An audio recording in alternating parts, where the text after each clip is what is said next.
Bismillahirrahmanirrahim. Assalamualaikum warahmatullahi wabarakatuh. Nama saya Muhammad Izam Fahim bin Mansur, nombor matrik 079230. InsyaAllah hari ini saya akan bercakap pendahuluan mengenai krisis loss of adab dalam alam universiti.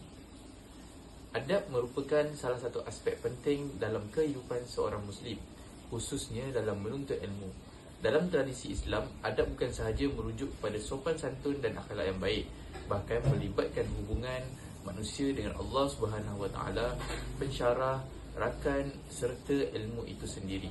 Namun begitu, dunia pendidikan tinggi pada masa kini dilihat berdepan dengan krisis loss of adab atau kehilangan adab dalam kalangan mahasiswa. Fenomena ini dapat dilihat melalui sikap kurang hormat terhadap pensyarah, budaya ilmu yang semakin lemah, penggunaan bahasa yang tidak sopan serta pengaruh media sosial yang memberi kesan terhadap akhlak dan tingkah laku pelajar di universiti. Assalamualaikum warahmatullahi wabarakatuh. Nama saya Muhammad Saidi bin Mazin, nombor matrik 078641. Baiklah, saya akan membicarakan tentang krisis adab dalam universiti. Yang pertama ialah kurangnya hormat terhadap pensyarah dan ilmu. Di dalam kelas, segelintir pelajar mula bersikap sambil lewa ketika sesi kuliah berlangsung. Contohnya, mereka gemar berbual dengan rakan, bermain telefon pintar, melayari media sosial, tidak fokus dan tidak mengambil serius tugasan yang diberikan. Isu disiplin seperti disengajakan, ada lewat tanpa alasan dan keluar masuk kelas sesuka hati juga semakin kerap berlaku. Di luar kelas, komunikasi digital, kemerosotan adab ini melarat kepada cara pelajar berkomunikasi dengan pensyarah.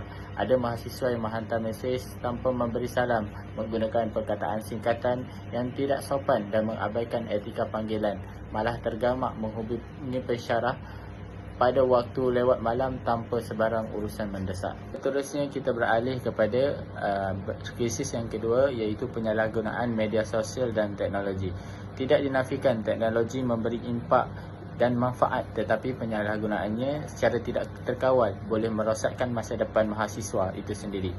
Hari ini kita melihat ada pelajar yang menggunakan media sosial untuk menyebarkan fitnah, menghina individu lain, melakukan buli cyber atau memuat naik kandungan yang tidak sesuai. Akibatnya, terlalu taksub mengejar hiburan digital yang sia-sia, mereka mula mengabaikan tanggungjawab akademik serta meminggirkan hubungan sosial di alam realiti yang akhirnya menjejaskan perkembangan diri mereka sendiri. Bentuk krisis yang ketiga ialah kemerosotan akhlak dan tingkah laku komuniti kampus. Isu ini melibatkan penggunaan bahasa kasar dan interaksi seharian dengan ketidakupayaan menjaga batas pergaulan serta kegagalan menghormati hak orang lain. Apa yang menyedihkan, setengah pelajar kini kurang memiliki semangat tolong-menolong.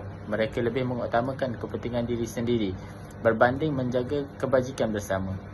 Apabila sikap ego ini menguasai diri, hubungan sesama mahasiswa akan menjadi renggang dan persekatan pembelajaran di kampus akan bertukar menjadi kurang harmoni. Bismillahirrahmanirrahim. Assalamualaikum warahmatullahi wabarakatuh. Saya 077696 Muhammad Afzan bin Muhammad Afifi. Okey, jadi saya akan sambung untuk perbincangan ini, yang mana tajuk saya adalah punca berlakunya krisis kehilangan adab dalam universiti. Okey, jadi kita pergi kepada poin yang pertama, iaitu pengaruh media sosial. Okey, jadi kita tahu bahawa punca pertamanya ialah pengaruh media sosial.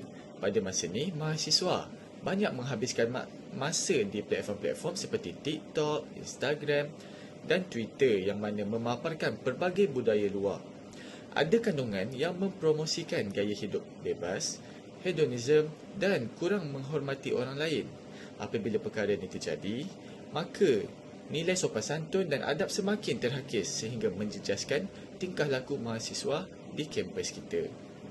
Okey, yang kedua adalah sebab kelemahan pegangan agama. Okey, punca kedua ini ialah kelemahan pegangan agama, yang mana apabila penghayatan agama semakin lemah, seseorang akan lebih kurang menitik beratkan nilai akhlak dan etika dalam kehidupan. Akibatnya, ada mahasiswa yang tidak menghormati pensyarah, menggunakan bahasa yang tidak sopan atau mengabaikan tanggungjawab sebagai pelajar. Sedangkan dalam Islam, ilmu perlu disertai dengan adab dan akhlak yang baik. Okey, jadi kita pergi kepada poin yang ketiga, yang mana semua boleh lihat, iaitu pengaruh rakan sebaya. Okey, pengaruh rakan sebaya juga memainkan peranan yang besar. Mahasiswa banyak meluangkan masa bersama kawan-kawan, jadi mereka mudah terikut dengan budaya atau tingkah laku kawan-kawan tersebut. Jika berada dalam persekitaran yang negatif, mereka mungkin terlibat dengan budaya seperti melepak, penggunaan bahasa kasar atau sikap tidak menghormati peraturan universiti. Okey, jadi kita pergi kepada poin yang terakhir, iaitu sistem pendidikan yang berorientasikan akademik semata-mata. Okey, jadi untuk poin yang ini kita boleh lihat ramai pelajar berlumba-lumba mendapatkan keputusan yang cemerlang, tapi kurang diberi penekanan terhadap pembentukan sahsiah dan akhlak. Akibatnya, lahirlah pelajar yang bijak dari segi ilmu tapi kurang beretika dan tidak menghayati nilai adab dalam kehidupan. Okey, jadi kesimpulannya, krisis kehilangan adab ni berpunca daripada gabungan pelbagai faktor seperti pengaruh media sosial, kelemahan pegangan agama, pengaruh rakan sebaya dan sistem pendidikan. Oleh itu, semua pihak perlu bekerjasama untuk memastikan mahasiswa bukan sahaja cemerlang dalam akademik, malah turut memiliki akhlak dan adab yang tinggi. Sekian sahaja daripada saya. Terima kasih. Bismillahirrahmanirrahim. Assalamualaikum warahmatullahi taala wabarakatuh. Jadi saya akan teruskan perbincangan ni dengan menerangkan berkaitan dengan berkaitan dengan implikasi ataupun kesan kepada krisis kehilangan adab ni dalam kalangan mahasiswa. Jadi kesan yang kemasa panjang yang boleh kita katakan lebih serius adalah terhakisnya identiti mahasiswa ni sendiri sebagai individu yang berilmu dan juga berakhlak. Bila mana adab ni tidak lagi menjadi asas dalam kehidupan kampus, pelajar-pelajar ni akan lebih mudah terpengaruh dan mengamalkan budaya ataupun gaya hidup yang tidak selari dengan matlamat sebenar pendidikan. Jadi situasi ni secara tak langsung boleh menyebabkan nilai hormat menghormati itu ataupun disiplin dan tanggungjawab semakin berkurangan dalam kalangan mahasiswa. Kita perlu memahami bahawa ilmu dan juga adab ni merupakan dua perkara yang saling melengkapi. Ilmu tanpa adab boleh membawa kepada sifat sombong yang kita katakan penyalahgunaan pengetahuan, manakala adab tanpa ilmu pula tidak mampu membantu seseorang ni mencapai potensi dia yang terbaik. Jadi oleh sebab itu, kedua-duanya perlu bergerak seiring bagi membentuk individu yang seimbang dari segi sahsiah diri dan juga intelektual, kita katakan intelektual kepada pelajar itu sendiri. Jadi selain memberi pesan kepada individu, isu ni juga turut memberi implikasi kepada masyarakat. Mahasiswa hari ini merupakan pemimpin, tenaga profesional dan juga pembuat keputusan pada masa hadapan. Jadi jika krisis ni berterusan, berisiko akan melahirkan generasi yang kurang beretika, lemah dalam menjalankan tanggungjawab dan juga tidak mengutamakan nilai integriti dan dalam kehidupan serta pekerjaan mereka nanti. Akibatnya, kepercayaan masyarakat kita pada masa akan datang terhadap institusi pendidikan ni dan sistem sosial boleh terjejas. Jadi universiti perlu memperketatkan penguatkuasaan integriti akademik bagi mengurangkan isu seperti plagiarism dan juga ketidakjujuran dalam pembelajaran. Budaya kampus yang sihat ni perlu dibina bagi kita melalui aktiviti yang menggalakkan kerjasama, rasa hormat dan juga tanggungjawab sosial dalam kalangan pelajar. Kesimpulannya, krisis kehilangan adab ni dalam alam universiti adalah salah satu isu yang boleh kita katakan serius, sebab dia bukan sekadar masalah individu tetapi melibatkan pembentukan budaya dalam institusi pendidikan itu sendiri. Oleh sebab itu, keseimbangan antara ilmu, adab, akhlak dan juga nilai diri perlu sentiasa kita pelihara bagi universiti ini dapat melahirkan graduan yang bukan sahaja cemerlang dalam akademik tapi juga mempunyai kepribadian yang baik serta mampu menyumbang secara positif kepada masyarakat dan negara kelak.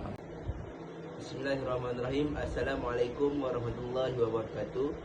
Nama saya Muhammad Denis Hakimi bin Marazif.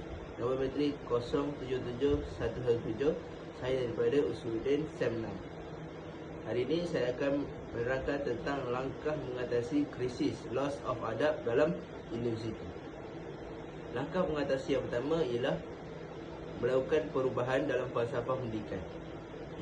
Universiti perlu fokus pada pembentukan manusia yang budiman. Selain itu, subjek etika bukan hanya untuk hafal lulus periksa sahaja, tetapi untuk dihayati oleh mahasiswa dan mahasiswi. Mahasiswa juga perlu faham konsep ilmu, iaitu tahu menghormati guru dan institusi. Seterusnya, langkah mengatasi yang kedua ialah peranan pensyarah. Pensyarah perlu menjadi murabbi, iaitu mendidik jiwa, bukan sekadar mengajar sahaja. Tetapi pensyarah juga perlu menunjukkan teladan yang baik, iaitu qudwah hasanah, seperti menepati masa dan integriti. Pengajar juga perlu menggunakan pendekatan santai seperti halaqah ataupun sistem mentor-mentee.